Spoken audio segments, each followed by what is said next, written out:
अगर भगवान राम अयोध्या में राजकुमार बन के रहे होते तो वो सिर्फ राजा राम होते। वो 14 साल का जो वनवास था ना, उन्होंने उस वनवास ने उनको भगवान बना दिया, मर्यादा पुरुषोत्तम राम बना दिया। तो एक तरीके से ये इमेजिन कर ले कि वो भगवान होके इतना झेल गए, हम 1.5-2 साल नहीं झेल सकते हैं क्या? और इन 1.5-2 साल से, वही जो गौरव सर बोलते थे कि 2 साल के अंधेरे से अगर 40 साल की रोशनी आती है तो अंधेरा ही सही। तो वो अंधेरे से रोशनी आती दिख रही है अभी। बहुत अच्छा लगता है कि मतलब वो मैसेज देखा, अमाउंट आया पहली बार, उसके बाद फिर घर वालों के लिए, सर के लिए, कुछ भी मतलब अपने लिए अलग ही फीलिंग होती है। तो झेल लो भाई 2 साल का अंधेरा, कोई दिक्कत नहीं है। जय हिंद साथियों, श्योर 60 गुरुकुल के इस प्लेटफॉर्म पर आपका स्वागत है। आज मेरे साथ हैं उत्कर्ष सर, और ये 2021 में सिलेक्ट हुए हैं। ये गुरुकुल के स्टूडेंट रहे हैं, इनको इनकम टैक्स डिपार्टमेंट में टैक्स असिस्टेंट मिला है। आइए इनकी जर्नी के बारे में जानते हैं, क्या क्या स्ट्रगल आया, क्या क्या इन्होंने यहाँ से सीखा, हमारा क्या योगदान रहा इनकी सफलता में, वो सब जानते हैं। आपका स्वागत है जी। धन्यवाद। आपने सारे क्वेश्चन एक ही में डाल दिए सारे। मतलब हमें ये है कि पहले आए हुए थे, स्टार्टिंग से बताते हैं कि कब आए, कैसे क्या ना। तो हमें 26 या 27 अक्टूबर को 3 साल हो जाएंगे जब हमने पहली बार गुरुकुल में कदम रखा था। फिर उसके बाद लगभग 1 साल तक हम रहे थे यहाँ पे। एसएससी सीजीएल 2020 और सीएचएसएल 2020 पूरा टारगेट था। तो जैसे बहुत सारे लोग बोलते हैं ना कि 6-7 महीने में गुरुकुल में क्या हो सकता है, तो हम आए नवंबर, बेसिकली कहा जाए तो नवंबर में हम आए, और दिसंबर, जनवरी, फरवरी से लेके अगस्त तक, 12 अगस्त को मेरा सीएचएसएल का पेपर था। जब हम आए थे तो 100 नंबर पे आए थे, और सीएचएसएल 2020 में मेरा 164 या 165 स्कोर था, जो कि बहुत डिसेंट है उस टाइम के हिसाब से। अभी तो बहुत ज़्यादा आ जाते हैं सबके। तो 6-7 महीने में ये हो सकता है। और दूसरा ये है कि आने के बाद फिर सीएचएसएल में तो अच्छा स्कोर आ गया था, सीजीएल 2020 में मतलब थोड़ा रॉ स्कोर कम था, 132 या ऐसे ही कुछ था, और नॉर्मलाइज 145 के अप्रॉक्स था। तो सर ने और सबने सजेस्ट किया कि यूपीएसआई कर लो, उसमें बहुत सारी वैकेंसीज आई हुई थी। तो हमने 1-1.5 महीना पढ़ाई करके यूपीएसआई दी। हम 4-5-6 लोगों ने दिया था, सबका अच्छा स्कोर बना। हम सारे लोग फिजिकल करने लगे, सारे यहीं पे रह के फिजिकल कर रहे थे, हम घर चले गए। हमें लगा वहाँ अच्छा कर लेंगे। फिर फिजिकल वगैरह निकल गया, सब कुछ अच्छा रहा। फाइनल रिजल्ट आया 12 जून को, उसमें नहीं हुआ। तो फिर शाम को गौरव सर का कॉल आया कि भाई वापस आओ, सीजीएल करना है। तो वापस आए। सीजीएल 21 का मेंस था, उस पर लगे। वो सजेशन सर का और मतलब मेरा तुरंत डिसीजन लेना कि नहीं चलते हैं वापस, वो सटीक साबित हुआ। सीजीएल 21 से पोस्ट मिल गई, और सिर्फ सीजीएल 21 से ही नहीं मिली, एसएससी 2021 का पूरा कैलेंडर क्लियर है। सीजीएल, सीएचएसएल, सीपीओ 21 में आया नहीं था, 22 में आया। तो उसमें AIR 108 मिली, CISF SI मिली, दिल्ली पुलिस चाहिए थी 0.19 से, वो नहीं मिल पाई, बट कोई दिक्कत नहीं है। और सिलेक्शन पोस्ट सारे, मतलब एसएससी का कोई भी एग्जाम नहीं बचा जो नहीं निकला था। और वो पूरा का पूरा, जो चाहे उसको बेस कहें या उसके बाद उसकी जो आउटर लेयर जो भी रहता है, कि अब तैयारी हो जाती है ना कि 150 नंबर हो गए, अब सिलेक्शन वाला मेहनत करनी है, तो वो सारी की सारी कहीं ना कहीं गुरुकुल में ही हुई है। और जो एक गलती रही कि बीच में बिना फाइनल देखे ही निकल जाना, तो जब तक हो ना तब तक यहीं पे टिके रहें 2-4 महीने की, और सही। पहले तो बहुत रिजल्ट लेट आते थे, अब तो बहुत टाइम पे आ रहे हैं। तो अब तो जब तक फाइनल रिजल्ट ना आ जाए हिले ना, क्योंकि कुछ भी हो सकता है। कोई बात नहीं, खिलाड़ी गलतियों से ही बनते हैं ना, गलती करेंगे तो सीखेंगे। जब तक जीवन में गलती नहीं करेंगे तो मैं तो नहीं मानता कुछ आप गेन कर पाएंगे। गलती आपकी सबसे अच्छी मेंटोर होती हैं। ठीक है, तो आप बेसिकली कहाँ से आते हैं, क्या आपका मतलब ग्रेजुएशन में किस स्ट्रीम से आपने ग्रेजुएशन की है, कब की है, थोड़ा सा अपने बारे में पर्सनल डिटेल दीजिए। हमारा वैसे घर लखनऊ में है, मेन बाराबंकी है, पर लखनऊ में ही रहे हैं, वहीं पे पले बढ़े हैं। तो वहाँ पे केकेसी है, वहीं से ग्रेजुएशन हुआ है, फिजिक्स, केमिस्ट्री, मैथ, इन्हीं से। तो मैथ्स का बैकग्राउंड तो सही था, मतलब बच्चों को ट्यूशन वगैरह पढ़ाते थे। और ये भी एक गलती हुई हमसे, हम मतलब ये एक्सेप्ट करेंगे। अभी भैया से बोला हमने कि हमें कोई और एग्जाम की तैयारी करनी है, तो एसएससी में हमसे गलती ये हुई थी कि हमने बैठ के 6-8 महीने सिलेबस नहीं किया था। हम प्रीवियस नॉलेज के बेस पे फाइट करने लगे थे, और मेरे मार्क्स भी बढ़ रहे थे। क्योंकि जब स्टार्टिंग में आए तो हमारा ये एक सिंपल सा रूल था, रफ रजिस्टर खरीद के लाते थे सोनीपत मार्केट से 50 रुपए वाला, और उसको 15 दिन में खत्म करना टारगेट होता था मैथ लगा के। तो मार्क्स बढ़ते थे उससे, हमको लगता था कि सही है। फिर वो जब सिलेक्शन वाला फेज आता है ना, जो पॉइंट से रह रहा था मेरा, इसी वजह से रह रहा था कि जो गुरु होता है ना, वो बताता है कि कहाँ गलती नहीं करनी है, क्या करना है वो तो सारी दुनिया बता देगी। तो ये चीज किसी को नहीं करनी भाई, मतलब पूरा सिलेबस सिलेबस कर लेना है। तो प्रीवियस नॉलेज के बेस पे पूरी पूरी फाइट नहीं हो पाएगी, एक लिमिट तक ही हो पाएगी। और बाकी बैकग्राउंड में यही था कि सही था, मतलब एक एवरेज स्टूडेंट रहे हैं, कभी वैसा बहुत ज्यादा टॉपर वाला भी नहीं रहा और वो भी नहीं रहा। तो मेहनत से ही है जो भी है। हाँ, ये जो आप बता रहे हैं ये गलतियां ज्यादातर स्टूडेंट करते हैं। तो हाँ, जल्दी के चक्कर में स्टूडेंट को क्या लगता है कि मैं प्रीवियस ईयर से या एमसीक्यू की फॉर्म से कोई भी सब्जेक्ट को तैयार कर सकता हूँ। ये सबसे बड़ी गलती होती है। मेरा ये मानना है कि किसी भी तैयारी के दौरान हमारे 3 स्टेप होते हैं। एक सबसे पहले आएगा हमारा कोर्स, दूसरा उसकी रिवीजन, और तीसरा होता है प्रैक्टिस का पार्ट। तो कुछ क्या करते हैं कि कोर्स में कम टाइम देके डायरेक्ट प्रैक्टिस पे चले जाते हैं, जो हमारा सबसे लास्ट का पार्ट है। तो जब तक हमारा फाउंडेशन मजबूत नहीं होगा तब तक हमारे नंबर नहीं बढ़ेंगे। अच्छा जरूर लग रहा होगा क्योंकि टेस्ट में हमारे नंबर बढ़ते जाएंगे, लेकिन एक लिमिट के बाद नंबर नहीं बढ़ा पाएंगे जब तक आपका फाउंडेशन मजबूत नहीं है। ये आपने भी फील किया। ये हर कोई ये गलती कर रहा होता है। खासकर ये गलती आपके तो मैथ के केस में थी, जीएस के केस में सबसे ज्यादा गलती यही कर रहे होते हैं स्टूडेंट। और उसके बाद क्या कह रहे होंगे कि हम कितना भी जीएस पढ़ लें स्कोर नहीं बढ़ता। स्कोर ना बढ़ने का कारण ये, आप किसी भी सब्जेक्ट को एक सीक्वेंस में पढ़ेंगे, सब्जेक्टिव फॉर्म में पढ़ेंगे, तब जाके ऑब्जेक्टिव अटेम्प्ट कर पाएंगे। आप ऑब्जेक्टिव फॉर्म में पढ़ के किसी भी तरह का कोई भी सब्जेक्ट तैयार नहीं कर सकते हैं। तो यही मेंटरशिप कहाँ काम आती है, इसी सब बातों में आती है। तो आपके तैयारी के दौरान क्या क्या आपने संघर्ष फील किया, मतलब क्या क्या परेशानियां आई जो आप बताना चाहें, पर्सनल और प्रोफेशनल दोनों ही? प्रोफेशनल तो क्या ही थे, प्रोफेशनल ये था कि हमें कुछ और करना था, वो छोड़ करके आए पूरी तरीके से। लेकिन ये था, माइंड में क्लियर था कि अब छोड़ के आए हैं तो करके ही जाना है, बहुत क्लियर था। और पर्सनल में ये था कि हमको, जैसे ये था कि अपने लिए अगर हमें कभी गवर्नमेंट जॉब की तैयारी करनी होती तो हम कभी करते ही ना, हमें चाहिए ही नहीं कभी, क्योंकि हमें फ्री रहना पसंद है, हमें कुछ और करना था। पर मेरे ग्रैंडफादर थे, उनको था कि भाई एक ऑफिसर बनो। तो वो तो हमेशा ये भी कहते थे तुम 2 साल एक्स्ट्रा ले लो लेकिन बढ़िया पोस्ट लेना, बढ़िया डिपार्टमेंट लेना बस। तो उनका था, तो उनके कहने पे एक ये दिखा हमें कि ऐसा कुछ है और हम यहाँ पे कर सकते हैं। क्योंकि हमें पता है कि अगर मेहनत करेंगे तो मिलेगा ही मिलेगा, जाएगा कहाँ, कितना दूर तक जाएगा, कभी ना कभी खींच लेंगे। तो उनके कहने पे आए थे, उनके लिए आए थे। लेकिन हम नवंबर में आए और 22 जनवरी को उनकी डेथ हो गई। तो ये सबसे बड़ा वो था। और उसके बाद यही एज ए फ्यूल काम किया मेरे लिए कि अब तो कुछ भी हो जाए, करना ही करना है।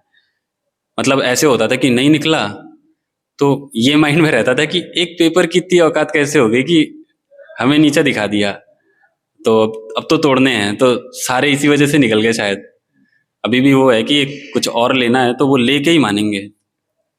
और बाकी वो जो अभी अब बताया ना आपने, वो उसमें सबसे ज़्यादा सफ़र हमने किया, मैथ्स में तो नहीं किया क्योंकि मैथ्स में वही है, मेरा बेस अच्छा रहा है।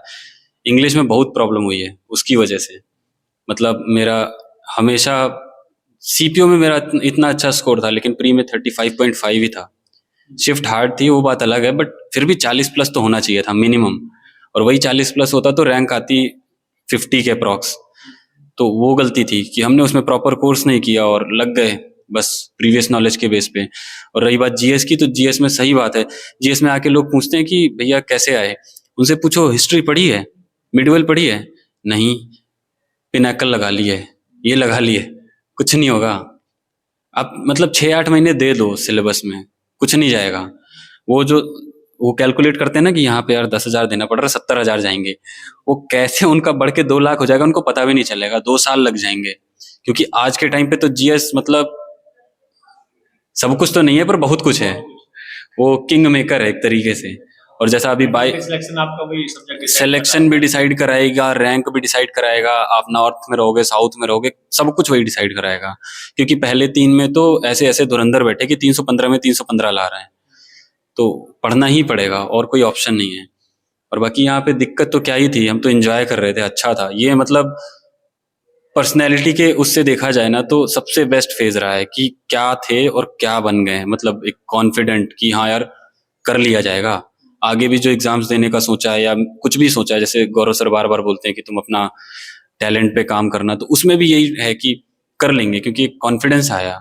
और सर्वाइवल इतना इजी नहीं रहता है गुरुकुल में, मतलब सच में इस एज में अब फोन ऑन छोड़ दो और 12-12 घंटे पढ़ाई करो पागलों की तरह, और फिर भी रिजल्ट्स नहीं मिल रहे हैं। वो वो टाइम पीरियड सबसे खतरनाक होता है, जब आप अपनी तरफ से पूरा दे रहे हो और उसके बाद रिजल्ट्स पॉइंट से, 1 नंबर से, 2 नंबर से, किसी भी वजह से रुक रहा है ना, तो वो सबसे खतरनाक टाइम होता है। उस टाइम पे खुद को समेट के खुद ही लगे रहे ना, तो रिजल्ट कुछ और ही आता है फिर, और सेटिस्फेक्शन कुछ और ही मिलता है। जी, ये तो सबसे बड़ा चैलेंज है, मोबाइल को छोड़ना। गुरुकुल में कोई भी स्टूडेंट रह रहा है, वो सिलेक्शन नहीं ले पा रहा है या उसका सिलेक्शन नहीं हो रहा है, लेकिन उस टाइम पे जो संघर्ष वो कर रहा है उसको वही फील कर पा रहा है या हम फील कर पाते हैं। आज के टाइम पे बिना मोबाइल के रहना, 12 से 13 घंटे का फिक्स शेड्यूल के हिसाब से रहना, हमारे अकॉर्डिंग उठना है, हमारे अकॉर्डिंग पढ़ना है, हमारे अकॉर्डिंग उसको खाना है, तो ये सब चैलेंजिंग है अपने आप में। और जब तक संघर्ष नहीं होगा तब तक सफल नहीं होंगे। एक छोटी सी बात है, जब तक कोयले को बहुत टाइम तक, लंबे टाइम पर उसके ऊपर प्रेशर काम नहीं करेगा, उसके ऊपर टाइम नहीं लगेगा, तब तक क्या नहीं होता, वो हीरे में कन्वर्ट नहीं होता। तो हम वही काम करते हैं, हम कोयले को हीरा बनाते हैं। तो और इस जर्नी के दौरान आपको किसी भी तरह की कोई दिक्कत आई गुरुकुल की तरफ से, या कोई ऐसा कुछ सुझाव हो हमारे लिए कि आप ऐसा करके अच्छा कर सकते हैं, या आपने जो फेस की एज ए स्टूडेंट? क्योंकि जब स्टूडेंट रहते तो हम शायद ना पूछते, लेकिन आज आप उस दौर में हम पूछ सकते हैं कि हम क्या कर सकते हैं। नहीं, जाते टाइम हमने ऐसे बोल दिया था जो जो हमें लग रहा था कि हमको ये एक्सपेक्ट करके आए थे और ये नहीं मिला, लेकिन आज वो सब कुछ चीज़ें हैं। मतलब हमने सोचा था कि कम से कम इतने बच्चों पे इतना मेंटरशिप हो, हमें पूछा जाए डायरी बुला करके कि भाई हम कर क्या रहे हैं, वो सब कुछ हो रहा है अभी। तो ऐसा कुछ खास सजेशन नहीं है। बाकी ये जो भी आप कह रहे थे ना, वो हम ऐसे मोटिवेट करते थे खुद को कि अगर भगवान राम अयोध्या में राजकुमार बन के रहे होते तो वो सिर्फ राजा राम होते। वो 14 साल का जो वनवास था ना, उन्होंने उस वनवास ने उनको भगवान बना दिया, मर्यादा पुरुषोत्तम राम बना दिया। तो एक तरीके से ये इमेजिन कर ले कि वो भगवान होके इतना झेल गए, हम 1.5-2 साल नहीं झेल सकते हैं क्या? और इन 1.5-2 साल से, वही जो गौरव सर बोलते थे कि 2 साल के अंधेरे से अगर 40 साल की रोशनी आती है तो अंधेरा ही सही।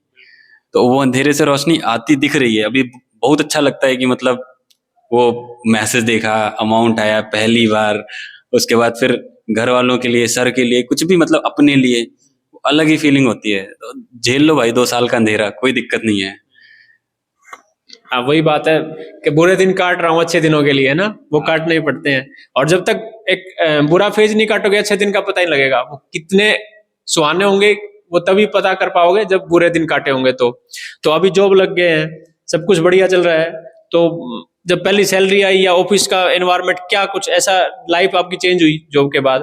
तो क्या कुछ सीखने को मिला जो आप तैयारी के दौरान सोचते हैं हम ऐसा करेंगे वैसा करेंगे, जॉब के बाद ये हो जाएगा, वो सारी उम्मीदें पूरी हुई या कुछ रह गई हैं?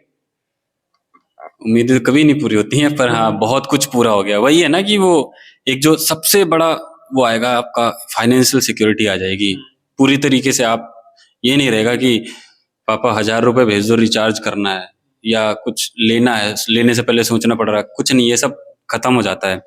और सबसे बड़ी चीज आती है कि सुकून की नींद आती है कि कुछ तो किया है हमने। मतलब ठीक है, 34 लाख बच्चों में हम 3400 बच्चों में आकर के कोई पोस्ट लिए हैं, ठीक है, जो भी है 2400 2800 कुछ भी हो, कोई फर्क नहीं पड़ता, पर कुछ तो फोड़ा है, ये रहता है। और उससे कॉन्फिडेंस भी मिलता है अगले एग्जाम्स के लिए कि हाँ कर लेंगे, वो चीज़ बहुत सही रहती है। और वही है, इनको काटना नहीं है, पूरे दिन एंजॉय करने हैं ये।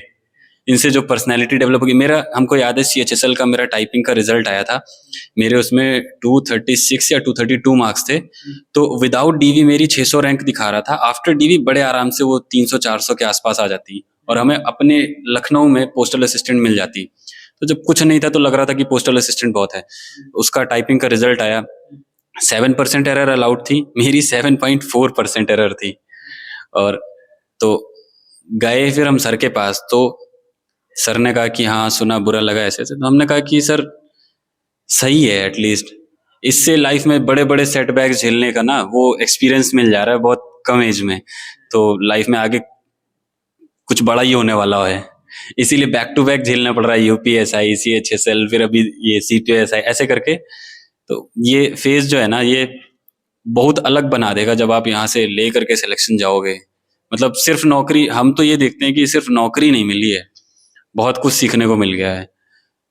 मतलब बहुत पर्सनैलिटी बहुत चेंज हुई है पहले के कंपैरिजन में, जब आए थे तो क्या थे, अभी क्या है। बिल्कुल, नौकरी कभी अकेले नहीं मिलती दोस्तों, नौकरी के साथ आपको बहुत कुछ मिल जाता है। और जहाँ तक बात है संघर्ष की, उसके बिना कुछ नहीं है। दूसरा क्या है कि नौकरी के बाद की जीवन जो है वहाँ कोई संघर्ष नहीं है। आपका संघर्ष कब तक है? जब तक नौकरी नहीं मिल जाती। नौकरी के तैयारी के दौरान ही संघर्ष है आपका, उसके बाद जिंदगी बिल्कुल बढ़िया से चलती है। 165 से 170 दिन एक सरकारी कर्मचारी काम करता है, जबकि सैलरी 365 दिन की पाता है। सही है? तो और उसमें भी काम ही काम करता है। नहीं, ऐसे तो नहीं कहें, काम तो करता है। काम एक्चुअल में क्या है कि गवर्नमेंट सर्वेंट है, तो उसकी एक रेस्पॉन्सिबिलिटी फिक्स की गई है सरकार के द्वारा, इसलिए उसको रखा है। नहीं, काम तो डाटा ऑपरेटर भी कर ही लेते हैं, है ना? मेंटल काम करता है। आपकी जिम्मेवारी, आपके कहीं सिग्नेचर करेंगे तो आप उसकी पूरी रेस्पॉन्सिबिलिटी होगी उस पेपर की। पेपर बोलता है अपने आप में ना, तो डॉक्यूमेंट्स हमें पूरा प्रॉपरली चेक करके ही हम कर सकते हैं। तो जिम्मेवारी है, उसके लिए हमें जरूरत पड़ती है। तो ये नहीं कि काम नहीं, काम बहुत करता है, लेकिन ये हमें बाद में पता लगता है कि हमारा संघर्ष इतना लंबा होता है। और अलजेब्रा, ट्रिग्नोमेट्री या कहीं टेंस वगैरह काम आएंगे, जिंदगी में नहीं आते। तो क्या काम आता है जिंदगी में? जो संघर्ष के दौरान जो बातें आपने सीखी हैं वो आपके काम आएंगी। ऐसा कोई भी सब्जेक्ट नहीं है जो आपके काम आएगा सीजीएल के दौरान। क्या काम आएगा? जो सेटबैक, जो ये बता रहे थे, बार बार आप किसी स्टेप पे चढ़ रहे हैं, फिर गिर रहे हैं, फिर चढ़ रहे हैं, फिर गिर रहे हैं, और आप हिम्मत नहीं हारते हैं, ये सारी चीजें आपको सिखाएंगी और ये जीवन में काम आती हैं। अभी आप मेंस दे रहे हैं 23 वाला, हमारी बेस्ट विशेष है आपको। हमारी तरफ से किसी भी तरह का कोई भी सहयोग के लिए हम तत्पर हैं। ठीक है, आप और कुछ मैसेज देना चाहें? बस पढ़ते रहें मेंस और मेहनत करते रहें। अभी बहुत सारे लोगों का प्री नहीं निकला होगा, तो कैलेंडर का वेट मत करो, आप लगे रहो मेंस के मॉक, प्री के मॉक, और जैसा बताया जा रहा है ना उस तरीके से चीजें करते रहो। क्योंकि जो आपके लिए प्लानिंग्स करी जा रही है ना, वो ऑलरेडी सेलेक्टेड हैं, एक्सपीरियंस्ड हैं, वो लोग बैठ करके बना रहे हैं सारा कुछ। तो बस कॉन्टिन्यूसली फॉलो करो उसको। और वो हमने जैसे अभी भैया ने बोला ना कि वो एल्जेब्रा वगैरह काम नहीं आती, तो हमने ऐसे एक दिन बोल दिया था, हमें कॉन्डोनेशन ऑफ डिले के केसेस हैंडल करते हैं ना हमारे सेक्शन में। हमने बोला उधर सीता दाहिने जाती है, बाएं जाती है, और यहाँ पे पता नहीं क्या सेक्शन 119, 2B, 141, 3, 1 ऐसे करके सब दे रहे हो हमें, ये तो हमें पता ही नहीं क्या है। तो इंस्पेक्टर थे, उन्होंने बढ़िया बोला था कि वो तुम्हारा एग्जाम इसलिए नहीं ले रहे कि तुमको कितना आता है, वो तुम्हें एग्जाम 1 घंटे में वो सॉल्व करने के लिए इसलिए दे रहे हैं कि एक गवर्नमेंट एम्प्लॉय पे कभी भी कैसा भी प्रेशर आ सकता है, मेंटल प्रेशर बहुत आ जाता है कई बार, तो तुम हैंडल करने के लायक हो कि नहीं हो, वो टेस्ट करते हैं तुम्हारी। वो नहीं चेक करते कि तुम्हारी अलजेब्रा कैसी है, क्या कैसी है। तो वही चीज है। जैसे अभी 4 दोस्त थे, हम लोग पीजी में रहते हैं ना, तो 3-4 इंस्पेक्टर्स थे, सबको एक साथ रेड पे भेज दिया अभी, और 4 तारीख से लेके आज तक वो वहीं पे पड़े हुए हैं। तो डे नाइट ड्यूटी चल रही है। तो वैसे ही है, तो ये सारा जो है ना वो सिखाने के लिए ही है। तो ये जो फेज है ना, काटना नहीं है, एंजॉय करना है। Thank you. ठीक है दोस्तों, इसी वार्तालाप को हम समाप्त करते हैं। और किसी भी सब्जेक्ट को लेके क्या ज्यादातर स्टूडेंट को क्या होता है, अभी क्या आपके टाइम से और अभी में हमने काफी सारे चेंज कर दिए। मेंटरशिप का जो प्रोग्राम था, एक डाउट टीचर होता था हमारे पास, है ना, आपके टाइम पे। अब हम सारा सिस्टम चेंज कर दिया है हमने। जो कंटेंट डेवलपमेंट की टीम अलग से बना दी है। डाउट टीचरों के बाद भी आपका एक मेंटर रहेगा। हर 25 बच्चों के ऊपर हमने एक मेंटर को, वो भी जो सिलेक्टेड है या हो जाएगा, हमने सारे मेंटर रखे हैं। तो अभी काफी चेंज है, काफी आपको तैयारी के दौरान हमने सीखी बातें, उसके ऊपर हम काम कर रहे हैं और आगे भी करते रहेंगे। तो स्टूडेंट कहते हैं कि किसी सब्जेक्ट से मुझे क्या है कि मैथ से डर लग रहा है, मुझे जीएस से डर लग रहा है, तो मेरा यही कहना होता है, डर नहीं। हम बोलो कि मुझे मैथ प्रॉब्लम कर रहा है, इंग्लिश प्रॉब्लम कर रही है, डर नहीं। पहले डर निकालेंगे तब उसको ठीक कर लेंगे। अगर डर ही गए किसी चीज से तो कैसे होगा? अगर मैं एक छोटी सी स्टेटमेंट कहूँ, अब जैसे कई बार झगड़ा हो जाता है हमारा, झगड़े के दौरान कहते हैं इस बार तो हम राजा को ही देखेंगे। अगर आपने दिमाग में मान ही लिया वो राजा है, तो देखोगे क्या उसको? ठीक है, तो किसी भी सब्जेक्ट को इतना मजबूत मत बनाओ कि वो आपको डरा दे।